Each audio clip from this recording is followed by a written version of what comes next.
Oi, pessoal, tudo bem? Meu nome é Ana, eu sou professora aqui do projeto Apoiar do TURRIS, da Universidade Federal do Paraná, e hoje vou ministrar a aula de língua portuguesa sobre o tema Funções da Linguagem e Interpretação de Texto. Eu vou deixar na descrição do vídeo o link para uma lista de exercícios e também uma tabelinha que tem essa mesma lista de exercício, que tem todas as funções, como identificá-las e tudo mais, para facilitar para vocês na hora que vocês estiverem treinando. Bom, então qual o intuito dessa aula? Hoje a gente vai aprender como identificar essas funções de linguagem e o que são essas funções de linguagem, que é um conteúdo essencial para interpretar textos num geral, tanto em provas como o Enem, como o vestibular, como o Seja também. Então vamos lá. Primeiramente, eu queria trazer para vocês uma definição mesmo do que é essas funções da linguagem. Então, todo texto ele tem um objetivo comunicativo. É uma intenção do texto mesmo.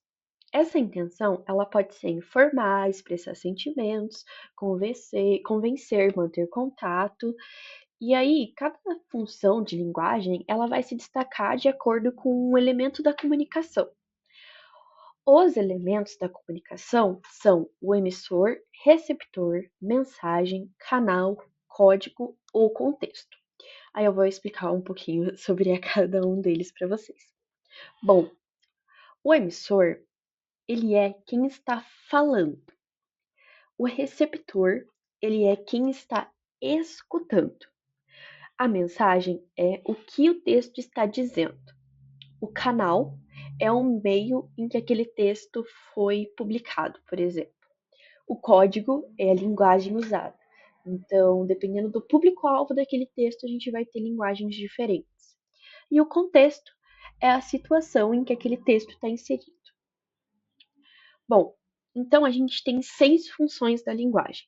Eu vou começar com a primeira, que é a função referencial. A função referencial, ela tem foco no contexto do texto. Então, no contexto em que aquele texto está inserido. E ela é usada para informar de forma clara e objetiva. E normalmente ela está ligada a questões de interpretação de texto que pedem para identificar informações objetivas, como em textos científicos ou jornalísticos. Aqui a gente tem um exemplo que é um jornal onde a gente tem uma notícia. Escola Rio Jacuí consegue mudar vidas. Alunos gostam de ver a comunidade do jornal e JP CRE, né, está ajudando a tornar os alunos mais desinibidos atesta a professora. Então aqui a gente tem uma notícia sobre uma escola no uma escola chamada Rio Jacuí. Então aqui a gente tem um exemplo de uma função referencial.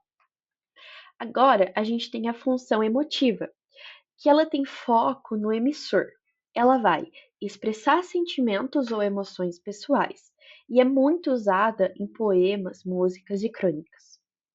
Trechos de poemas ou músicas, então ela vai estar sempre ligada a questões com trechos de poemas ou músicas, como em questões que trazem letras de canções para analisar os sentimentos do autor.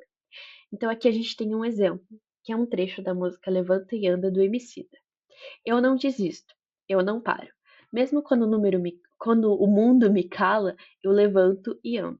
Eu sou da quebrada, minha voz é a arma. Então aqui a gente tem um trecho que fala a respeito sobre as emoções do autor, a emoção de resistência dele frente às dificuldades que ele passa no dia a dia.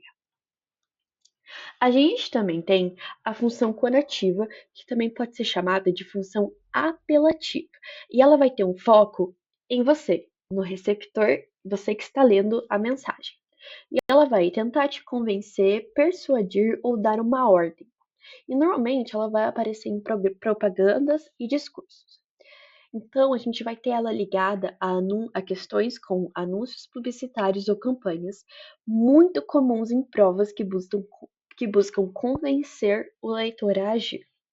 Então, aqui a gente tem uma campanha de vacinação. Vacinar seu filho é um gesto de amor. Siga o calendário vacinal, proteja você e sua família. No caso, essa propaganda, ela está convencendo o leitor a ir até um posto de saúde mais próximo e se vacinar. Aí a gente vai ter a função poética, perdão, que ela vai ter foco na mensagem. Então, ela vai valorizar a forma como a mensagem é transmitida. Então, ela vai estar sempre ligada e presente em poemas, músicas ou slogans criativos. E questões que trazem poemas ou trechos literários pedindo para identificar o uso de linguagem figurada, rimas ou ritmo. Então, aqui a gente tem mais um trecho da música Levanta e Anda, do MC. Era um cômodo, incômodo, sujo como dragão de Komodo. Úmido, eu homem da casa aos 6 anos. Mofo no canto todo, TV, engodo, pronto pro lodo. Então aqui a gente tem uma rima e também alguns usos, um uso de metáforas. Por exemplo, sujo como dragão de Komodo. E esse é um exemplo de função poética. Além dele estar rimando, né? Ele também está trazendo metáforas. Aí nós temos a função fática, que ela tem foco no canal. Então, ela tem foco em como a mensagem está sendo, o texto está sendo transmitido, né? A forma como ele vai ser direcionado ao leitor. E ela vai servir, né, para iniciar, manter ou encerrar uma conversa. Ela vai aparecer muito em diálogos. Então a gente normalmente vai ter ela ligada a questões de diálogos em tirinhas ou quadrinhos, geralmente usados para ilustrar o início, manutenção ou encerramento da conversa. Então aqui a gente tem um quadrinho do The Square Comics, onde a gente tem uma plantinha que olha para o céu e diz: Finalmente, estou perto de você, Sol. E aí chega o dono daquela plantinha e diz: Ah, é hora de virá-la. E aí aqui a gente tem o contexto também, que é a fotossíntese que a planta queria fazer e ela não conseguiu, porque o dono dela tirou ela da frente do sol. Aí nós temos a metalinguística, que ela vai ter foco no código, que vai ser quando a linguagem fala sobre ela mesma, como em dicionários ou explicações gramaticais. Então, a gente vai ter ela ligada a questões que trazem textos explicando o significado de palavras ou poemas sobre o ato de escrever poesia. Então, aqui a gente tem Escrever, do Carlos Drummond de Andrade, uma versão bem reduzida mesmo. Escrever é fazer palavras dançar no papel. Então, aqui ele está dando um significado para o que era escrever. Segundo Carlos Drummond, é fazer palavras dançar no papel. Bom, e como a gente pode identificar essas funções da linguagem de maneira mais fácil? Quando vocês forem ler um texto, a gente tem que ler com bastante atenção e se questionar. O que o texto quer informar? Aí a gente vai ter a função referencial daquele texto. O autor, ele está falando de si mesmo ou dos seus sentimentos? Aí a gente vai ter a função emotiva. O texto, ele quer te convencer ou dar ordens? Aí a gente vai ter a função conativa ou apelativa. O texto valoriza a forma, usa rimas ou metáforas? Teremos uma função poética. O texto está apenas mantendo contato? Uma função fática. O texto fala sobre a própria linguagem? Metalinguística. E aí agora eu trouxe 2 exemplos para a gente treinar. Bom, aqui a gente tem um exercício do Enem de 2014. Primeira coisa, quando a gente bate o olho no exercício desse, é ler o comando desse texto, que no caso é o que ele quer que você responda. Ops, já vimos a resposta, mas mesmo assim, vamos, vamos tentar resolver sozinhos. Bom, predomina nesse texto a função da linguagem que se constitui. Aí nós temos diversas alternativas, que eu vou ler depois, mas primeiro a gente vai ler o texto, que é o exercício da crônica. Vamos lá. Escrever crônica é uma arte ingrata. Eu digo prosa fiada. Como faz um cronista? Não a prosa de um ficcionista, na qual este é levado meio a tapas pelos personagens e situações que, azar dele, criou porque quis. Com um prosador do cotidiano, a coisa fia mais fino. Senta-se ele diante de uma máquina, olha através da janela e busca fundo em sua imaginação um assunto qualquer. de preferência colhido no noticiário matutino ou da véspera em que, com suas artimanhas peculiares, possa injetar um sangue novo. Se nada houver, restar-lhe o recurso de olhar em torno e esperar que, através de um processo associativo, surja-lhe de repente a crônica, provida dos fatos e feitos de sua vida emocionalmente despertados pela concentração. Ou então, em uma instância, recorrer ao assunto da falta de assunto, já bastante gasto, mas do qual, no ato de escrever, pode surgir o inesperado. Morais para viver um grande amor. Crônicas e Poemas, São Paulo, Cia das Letras, 1991. Bom, aí agora a gente vai para as alternativas, e o importante aqui não é achar 100% a alternativa correta, e sim a alternativa que mais se enquadra no contexto que esse texto está inserido. Vamos lá. A.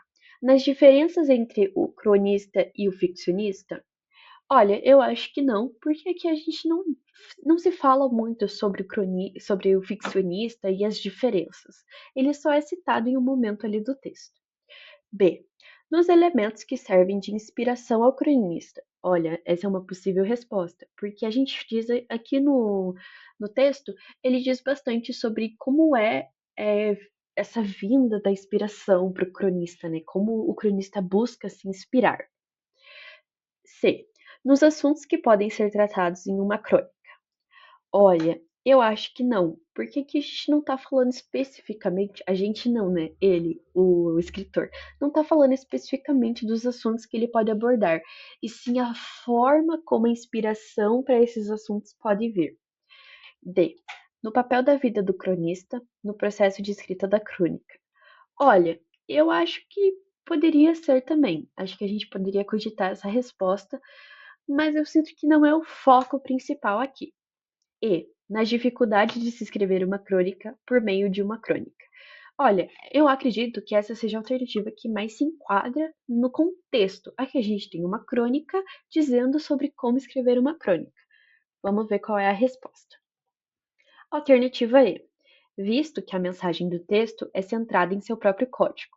No contexto, o cronista apresenta, por meio de uma crônica, alguns impasses encontrados por quem produz esse gênero textual. Próxima. A letra desta música tem predominância de que função da linguagem? Então aqui a gente tem uma questão mais teórica e objetiva. Vamos ler.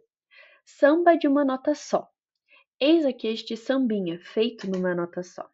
Outras notas vão entrar, mas a base é uma só. Esta outra é consequência do que acabo de dizer. Como eu sou a consequência inevitável de você. Quanta gente existe por aí que fala tanto e não diz nada, ou quase nada. Já me utilizei de toda a escala e no final não sobrou nada. Não deu em nada. E voltei para minha nota como eu volto para você. Vou contar com uma nota como eu gosto de você. E quem quer todas as notas, Ré, Mi, Fá, Sol, Lá, Si, Dó, fica sempre sem nenhuma. Fique numa nota só. Tom Jobim, Newton Mendonça. Aí a gente tem as alternativas. Lembrando que o texto quer é a predominância da função da linguagem. E aqui a gente tem uma música. É muito importante se atentar a o que é esse texto. Bom, metáfora. Olha, ele usa metáforas, mas eu não sei se seria a resposta correta. Metalinguagem. Bom, aqui a gente tem uma música do estilo samba falando sobre samba. Então, a B é uma ótima opção para a resposta. C. Emotiva? Olha, eu acho que não, porque aqui a gente não está falando dos sentimentos dele. D. Poética? Eu não vejo aqui um poema, e sim uma rima. E eu também não vejo uma linguagem diferente, que é aquela linguagem um pouco mais rústica de um poema. E é eufemismo. Bom, eufemismo não é nenhuma função da linguagem. Vamos ver qual é a resposta. Alternativa B, visto que samba diz sobre fazer musical de um samba. Bom, aqui está a nossa resposta e a justificativa. Então, pessoal, é isso. Muito obrigada por terem assistido. Qualquer dúvida, feedback, vocês podem deixar nos comentários. Deixem o seu gostei ou também o seu não gostei para eu saber que eu preciso melhorar. E a lista de exercícios está disponível na descrição do vídeo. E aqui está o e-mail para vocês entrarem em contato. Talvez nas próximas aulas eu possa deixar o meu e-mail profissional. Mas por enquanto, mandem nesse e-mail, rhturres@gmail.com. Aí a nossa equipe vai repassar para os professores a dúvida de vocês e a gente responde rapidinho. É isso, pessoal. Obrigada. Bons estudos.